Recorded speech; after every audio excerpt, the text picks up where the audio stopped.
Welcome to Smash Exams, and in this video we're going to give you last minute tips and tricks for the IELTS Academic Writing Task 1. In the Academics Writing Task 1 you could be asked to write about any one of 6 different texts. This advice will cover for all of them, so it's really great to listen to if you only have a few minutes left. Let's get right into it. Tip number 1, just write 4 paragraphs, an introduction, an overview and a body paragraph. Tip 2, start your introduction with the phrase "the X illustrates" and substitute X for whatever the text is, be it a bar chart, a graph, a pie chart or a map. Tip 3, start your second paragraph with the word overall.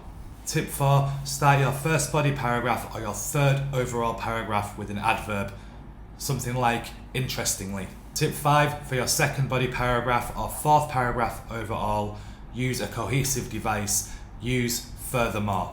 Tip 6, stop writing there, don't need a conclusion, don't need to add an opinion, just stop after your last body paragraph. Make sure you've got 150 words, check your spelling, and job's a good one.